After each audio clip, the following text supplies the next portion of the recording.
বাঁকুড়ায় কবি নজরুল জন্মজয়ন্তী পালিত হলো। সাংস্কৃতিক অনুষ্ঠানে মাতল রবীন্দ্র ভবন। 26শে মে 2025 বাঁকুড়া রবীন্দ্র ভবনে কবি কাজী নজরুল ইসলামের জন্মদিবস যথাযোগ্য মর্যাদায় পালন করা হয়। মাল্যদান ও মনোজ্ঞ সাংস্কৃতিক অনুষ্ঠানের মধ্য দিয়ে বিদ্রোহী কবির প্রতি শ্রদ্ধা জানানো হয়। অনুষ্ঠানে উপস্থিত ছিলেন জেলা সংস্কৃতি ও তথ্য দপ্তরের আধিকারিক, শিক্ষা, সংস্কৃতি, তথ্য ও ক্রীড়া দপ্তরের কর্মাধ্যক্ষ, অতিরিক্ত জেলাশাসক, সদর মহকুমা শাসক এবং জেলা সহ সভাপতি। বিভিন্ন স্থানীয় নৃত্য সংস্থার অংশগ্রহণে এক মনোরম সাংস্কৃতিক পরিবেশ তৈরি হয় গোটা রবীন্দ্র ভবনে। আবৃত্তি, সঙ্গীত, নৃত্য পরিবেশনার মাধ্যমে নজরুল চেতনার জয়গান করা হয় এই বিশেষ দিনে। করা হয়েছে।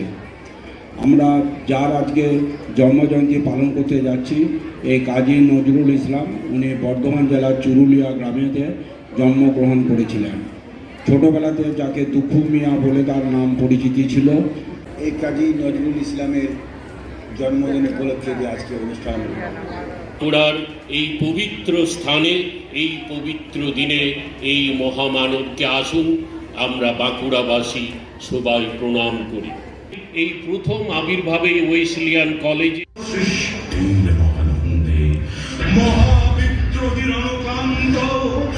বাঁকুড়া থেকে মানিক কর্মকারের রিপোর্ট, রূপসী বাংলা মিডিয়া।